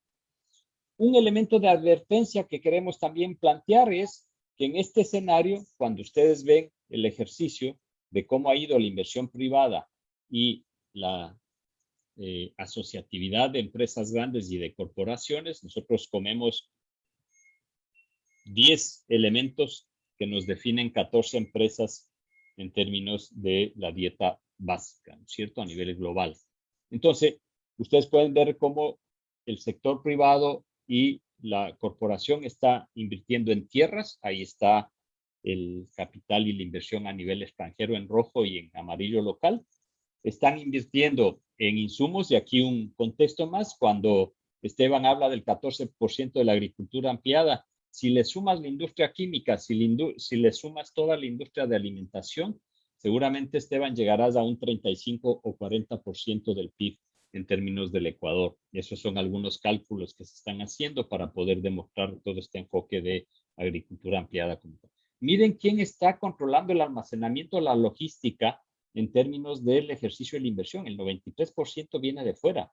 los procesamientos de alimentos, el 59% viene de fuera, y la distribución de alimentos, la venta menor, esa sí tiene una participación importante de capital local, que es del 75%. Entonces, ojo con la reprimarización, es fundamental entender esto y creo que parte del ejercicio es poder visualizar eso. Y me parece que parte del ojo de la reprimarización tiene que ver con el gráfico del estudio que presentó la FAO sobre el cacao. El tema de los márgenes, el tema de la concentración, el tema de la distribución, hace que esto no sea justo, de tal manera que lo que hay que buscar es políticas que garanticen mayor justicia en esto a favor de quienes asumen mayor riesgo, como planteaba. Entonces, este tema no es menor. Además de esto, te demuestra con mucha claridad cómo funciona el sistema alimentario, la cadena productiva y cuál es su estructura. Entonces, no es menor eso. Y desde esta perspectiva, cuidado con el mensaje de la sostenibilidad y el tema de las emisiones, porque creo que nos están queriendo hacer pagar una factura que no nos corresponde.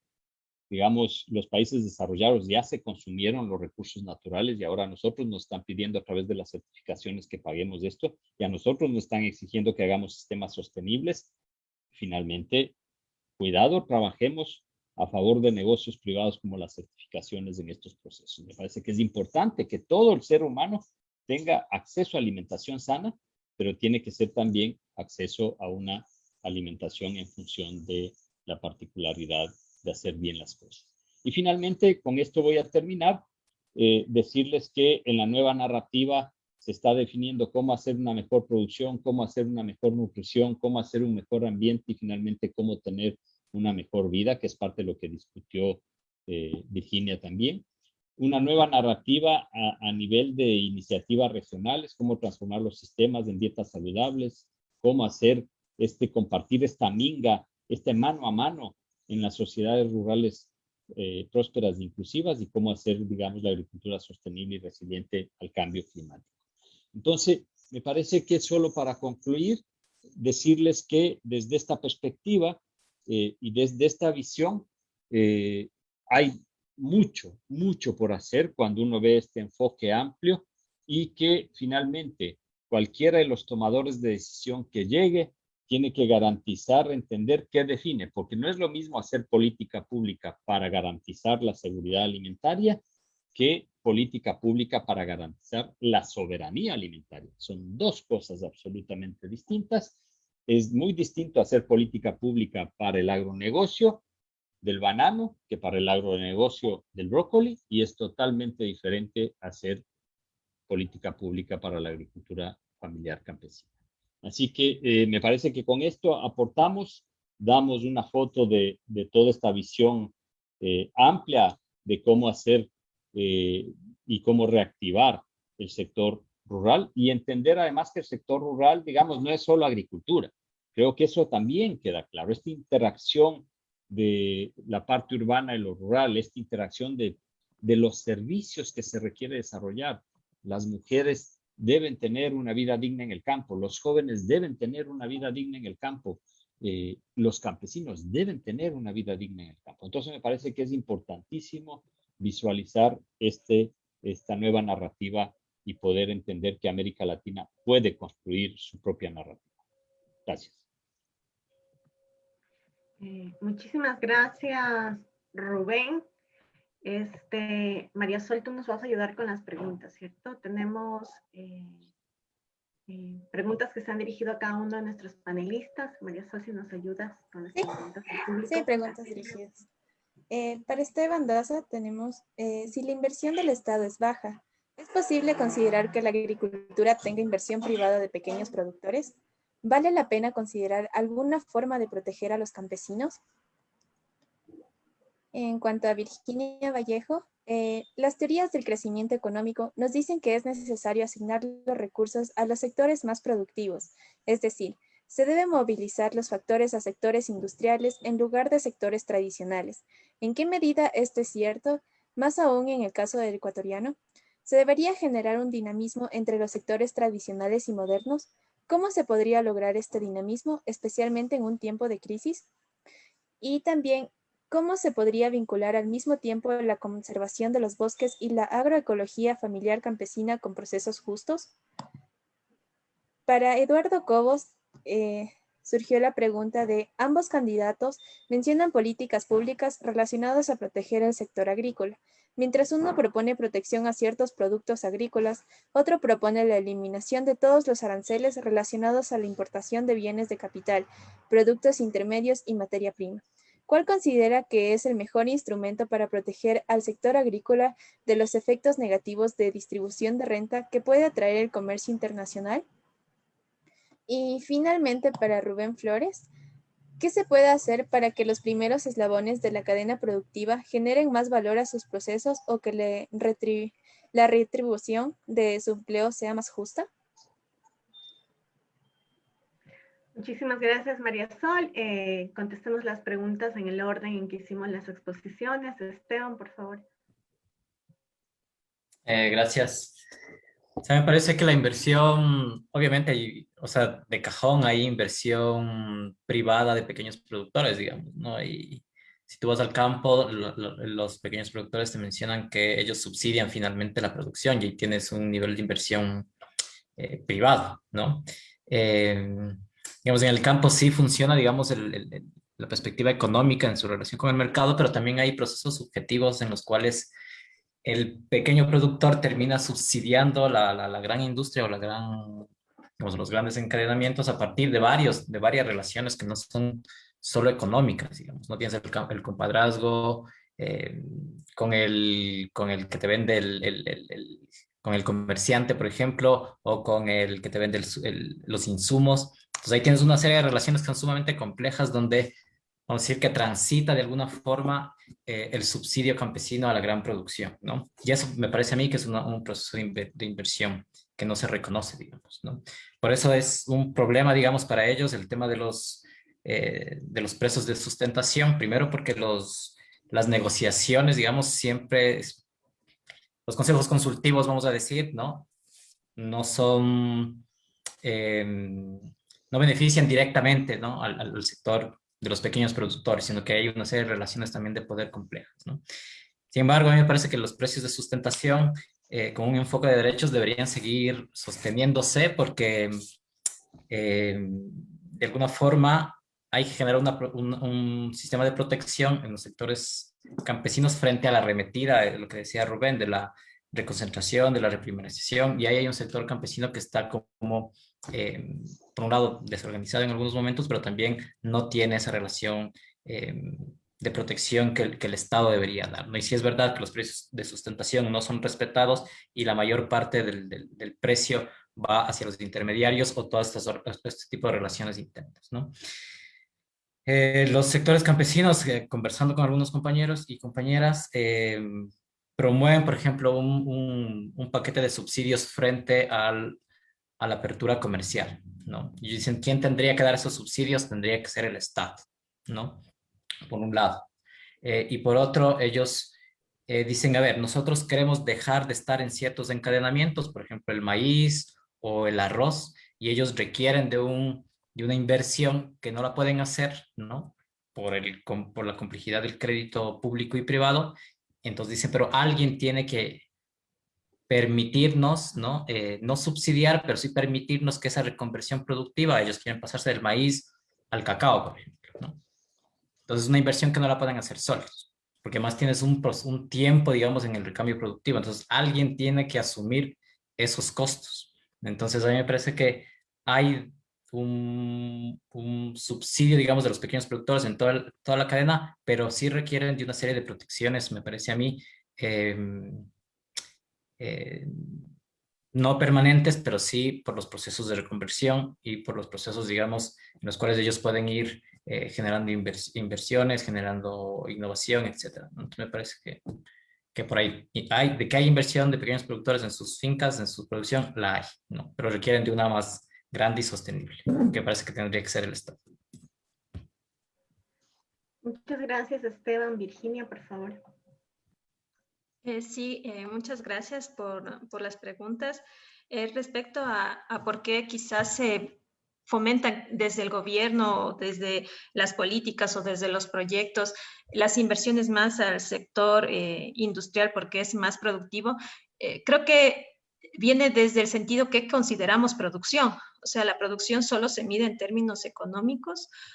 ¿O qué es la producción? Porque justamente los sistemas agroalimentarios industriales tienen muchas externalidades, tanto a la salud humana, a la salud del ambiente, como vimos a la salud de la economía por temas de desigualdad.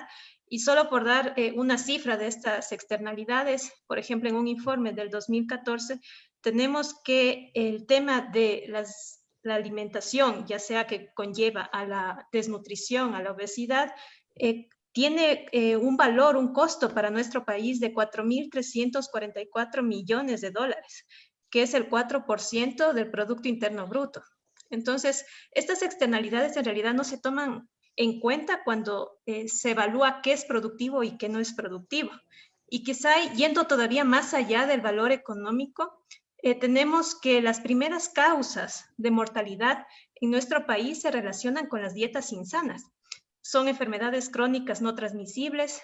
Por ejemplo, tenemos la enfermedad isquémica del corazón, la diabetes mellitus, las enfermedades cerebrovasculares y las enfermedades hipertensivas, que son las principales causas de muerte y justamente están relacionadas con dietas insanas. Entonces, esto deberíamos nosotros tomar en cuenta como factores a considerar para saber qué es más productivo y en qué nos interesa a nosotros también invertir como país. Y respecto a la segunda pregunta de cómo quizá conjugar lo que es la conservación de bosques y también la agricultura familiar campesina con procesos más justos, quizá es importante también visibilizar que no necesariamente la conservación y la generación de recursos naturales, la generación de medios de vida, es algo que está en una dicotomía o en un conflicto, porque lo que queremos justamente es alcanzar un desarrollo sostenible, o sea, donde las comunidades, las organizaciones indígenas puedan tener medios de vida más justos. Por ejemplo, nosotros actualmente trabajando en la provincia de Napo, fortalecemos sistemas agroforestales, en donde no solo son sistemas de monocultivo de cacao, sino es la rica agrobiodiversidad que hay en el bioma amazónico. Y a esto se conjuga también la cultura. De hecho, hay pueblos indígenas que trabajan con los sistemas ancestrales que son la chacra amazónica. Entonces, vale la pena también ver el sentido de cómo nuestros pueblos indígenas, cómo los conocimientos ancestrales también nos dan luces sobre cómo conjugar la conservación con la generación de medios de vida. Entonces, por ahí va la respuesta. Muchas gracias, Virginia. Eduardo, la respuesta a la pregunta que se te planteó. Gracias, Nora, y gracias por la pregunta. Iba un poco la pregunta, ¿no? Por el lado de qué política agrícola es mejor adoptar para mejorar el tema de distribución de la renta que puede conllevar el gobierno internacional cuando un candidato propone que va a proteger y mantener los precios al interno de los productos ya per se, dígase maíz, arroz. Y el otro candidato propone liberalizar los aranceles para atraer insumos más baratos. Pues aquí creo que no hay ni política buena ni política mala, sino que se tiene que combinar un poco de las dos, porque en el Ecuador así traigas los mejores insumos, por ejemplo, tu precio de maíz o de arroz no va a ser competitivo frente a otras economías y que acarrear tal vez estos insumos más baratos, esta maquinaria más económica puede beneficiar a un sector exportador de la maquinaria que no vele por los intereses de los trabajadores rurales, ¿no? Entonces yo adaptaría una política de industrialización y de apoyo al agro aquí, protegiendo justamente a las importaciones igual alimentarias. Ahora no sé qué tanto se puede hacer eso cuando firmas un tratado con la Unión Europea que te prohíbe todo eso, pero claro, una política que quiera mejorar realmente la productividad y la vida en las zonas rurales tiene que combinar varios elementos, sean proteccionistas en algunos puntos o aperturistas en otros. Gracias. Muchas gracias, Eduardo. Antes de darle la palabra a Rubén, nos llegó otra pregunta para ti. Rubén dice, ¿cómo evitar la reprimarización de la estructura productiva en un país netamente agrícola y minero como Ecuador? ¿Cómo desafiar las ventajas comparativas con el objetivo de una transformación productiva con enfoque de desarrollo social? Tienes la palabra. Voy a partir de, además de desmitificar, digamos, la solución que plantean las dos propuestas políticas, porque creo que en realidad la asociatividad suena bien bonito, es una solución importante, pero construirla es muy difícil porque depende muchísimo de la cultura de quienes se involucran en ese esfuerzo. Entonces, pero sí, finalmente, ¿por qué la asociatividad puede ser una salida importante? Uno, y siempre les he dicho, digamos, a mis estudiantes y a los agricultores y a los campesinos, no es lo mismo negociar 1 kilo de brócoli que 25,000 kilos de brócoli. No, no es lo mismo. Digamos, el poder de negociación, tú lo haces a través de la asociatividad y desde esa perspectiva puedes consolidar un poder de negociación que cambie ese ejercicio de esa mala distribución en función de capturar mayores márgenes. Pero también la asociatividad te da el poder de compra. No es lo mismo comprar 1 quintal de gallinaza que comprar 10,000 quintales de gallinaza, ¿cierto? Entonces, digamos, ese poder de compra también es súper importante en términos de la asociatividad. Ahora, sobre esa base, esto te permite entender, y por eso hablaba de la desmitificación, porque mi experiencia como tomador de decisiones es que yo llegué y al segundo día tenía que estar apagando un incendio con los arroceros. Y los arroceros, a la final, cuando quise sentarme con alguien que sea referente del sector, tuve que sentarme con 500 líderes diferentes. Una pulverización absoluta. Y cada líder tenía su reinito y tenía sus intereses, que no eran necesariamente los intereses de la asociatividad, sino que podían ser y convertirse en intereses específicos individuales. Entonces, me parece que esto es claro entenderlo y que desde esa perspectiva es fundamental valorar que la asociatividad requiere de un esfuerzo, de un cambio cultural de entender eso. Creo que ejemplos como el de México, el de Argentina, el de Uruguay, el de la propia Colombia, ¿no es cierto? Ahí hay una figura que se llama parafiscalidad. Cada uno de los gremios definen que cada productor aporta un porcentaje de la venta de su producto para crear un fondo y ese fondo es compartido en términos de valor con la duplicación del monto a través del aporte del Estado. Entonces, en México el programa Alianza para el Campo fue eso. Por cada dólar que ponía el sector privado, entendiéndose como sector privado los campesinos, las cooperativas, los empresarios, por cada dólar que ponían ellos, el Estado ponía $1 adicional. Eso sirve en tanto y en cuanto fortalezca la asociatividad y en tanto y en cuanto la asociatividad se entienda como facilitación de servicios para resolver problemas. Entonces, cuando tú tienes ese esfuerzo y una gestión por resultados para garantizar resolver problemas, la asociatividad tiene todo el sentido, ¿sí? Pero la realidad del Ecuador es muy compleja. Hay como 70,000 organizaciones registradas.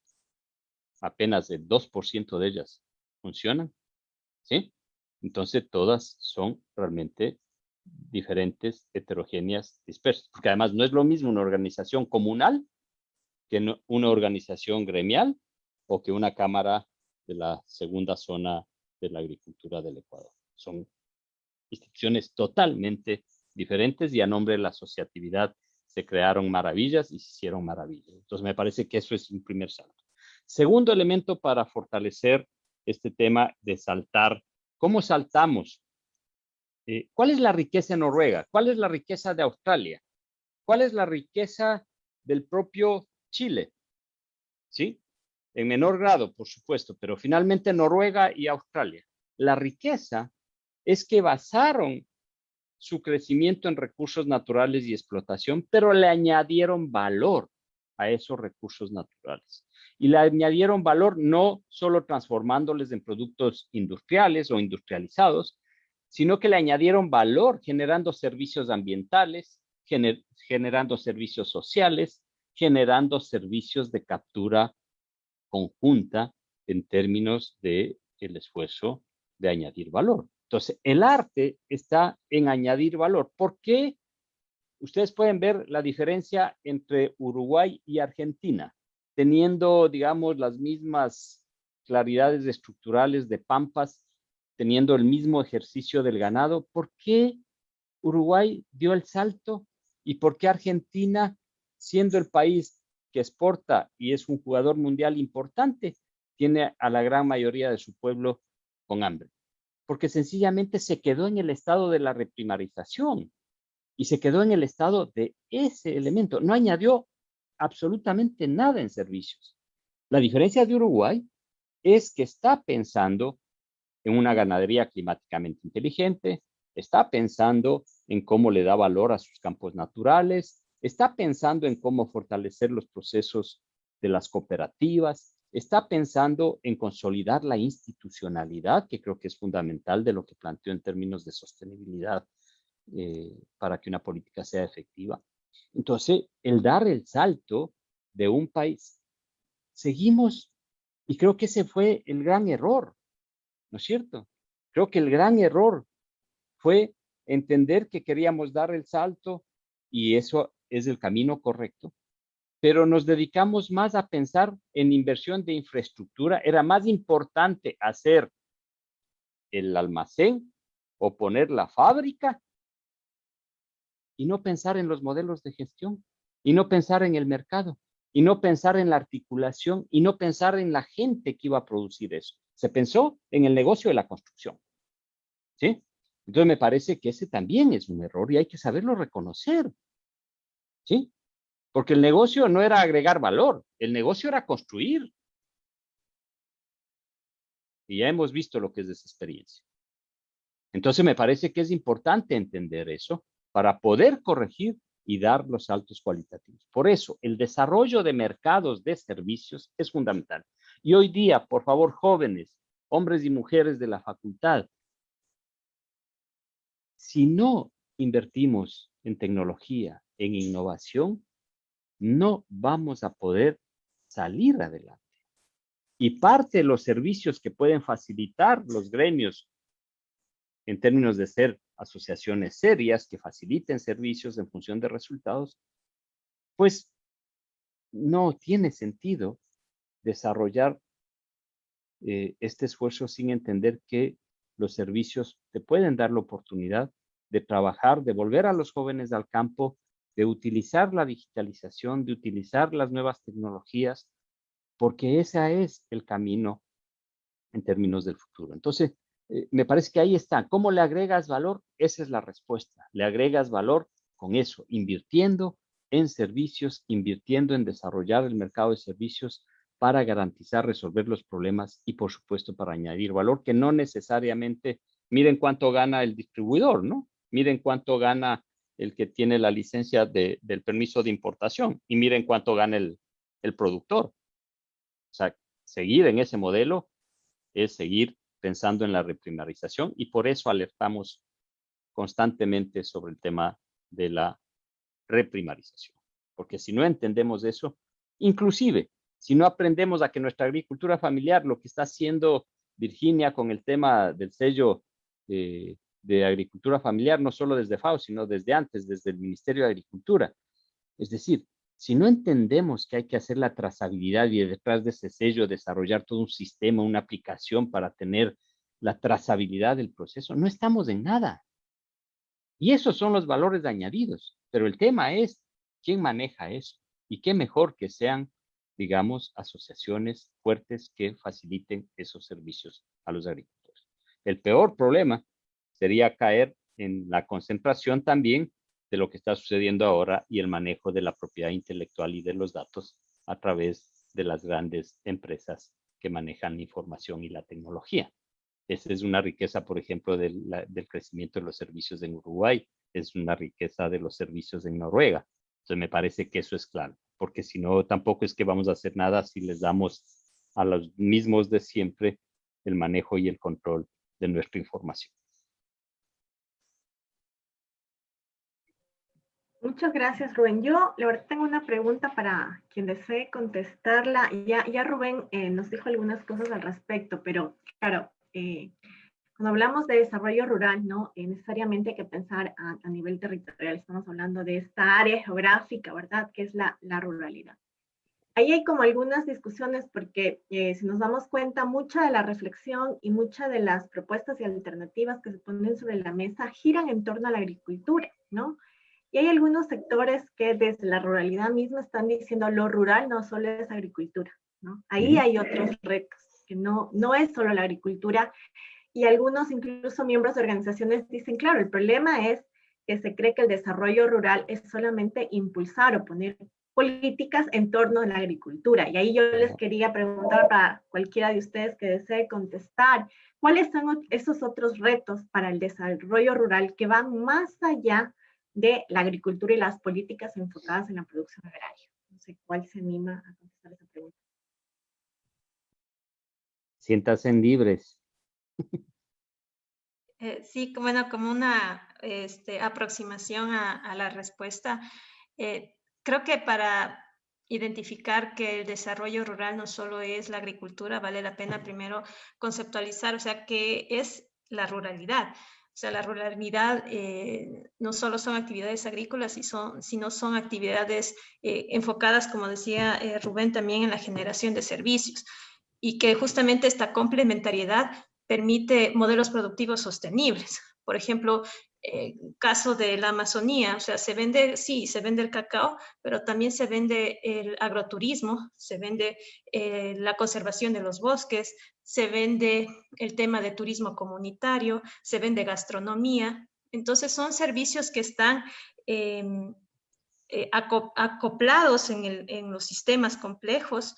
Y eso en realidad, eso es lo que nos permite también el desarrollo sostenible, o sea, a la pregunta anterior que decían, cómo conservar los bosques, pero también producir para generar medios de vida. Entonces es viendo la complejidad del sistema lo que nos permite también tener ese desarrollo. Entonces creo que tal vez por esa parte posiblemente se necesite enriquecer el plan del futuro gobierno que tengamos, en el sentido que se vea no solo lo agrícola, sino también los servicios.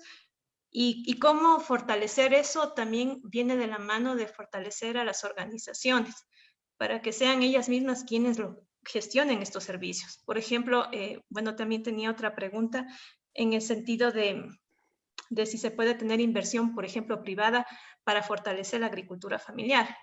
Entonces, todo esto va a depender también de las condiciones a las que se lleguen a los acuerdos comerciales, o sea, y justamente esas condiciones de la redistribución del valor generado. Pero principalmente creo que va por el tema de capacitar, dar capacidad a las organizaciones para que ellas mismas realicen los procesos de acopio, los procesos de comercialización, los procesos de exportación de la producción campesina. Entonces creo que va por ahí y bueno, de paso respondiendo a la otra pregunta que también tenía en el panel. Claro, ¿quién se queda con el premio a reconocer la riqueza de la variedad de cacao de altura que tenemos en el Ecuador? Esa variedad es genética, es propia, es nuestra. ¿Cómo generamos un servicio ambiental sobre eso? Eso es parte de la iniciativa y la innovación. Entonces, me parece que es importante, pero eso no es, digamos, agricultura pura, es desarrollar la ciencia, la tecnología, la trazabilidad, el rescate, la investigación, una serie de servicios que se pueden impulsar en el territorio rural.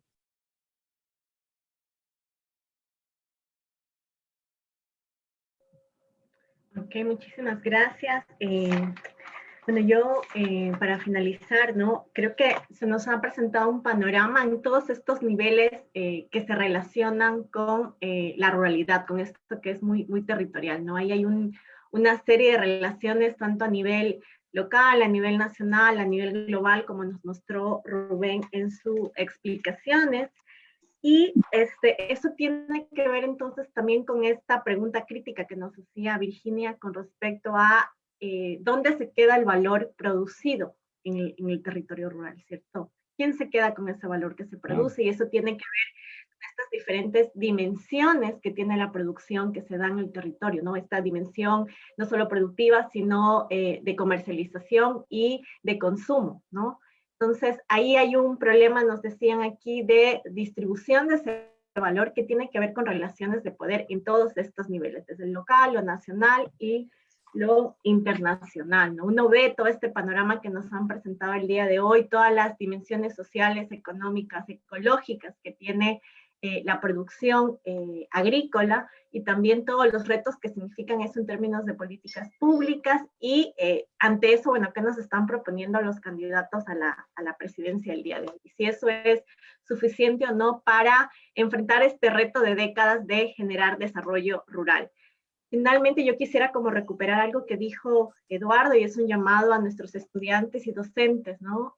La ruralidad tiene que ver con la sostenibilidad de la vida, tiene que ver con algo tan fundamental como la reproducción de la vida, porque ahí se producen alimentos y una serie de servicios ecológicos que son los que nos permiten seguir viviendo como sociedad y como humanidad.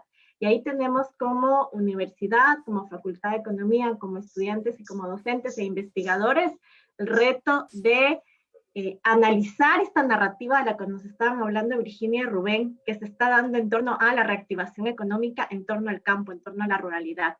Y para poder tener un análisis crítico, una posición incluso sobre estas narrativas, es necesaria la investigación seria y rigurosa que estamos llamados desde la universidad a realizar, igual con todos los institutos de investigaciones y los organismos preocupados en torno al desarrollo sostenible de la agricultura familiar campesina.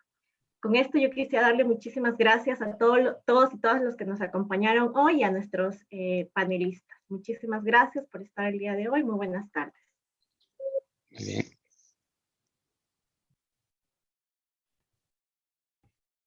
Muchas gracias. Hasta luego. Gracias a hasta todos, luego. gracias a todos por estar aquí. Gracias.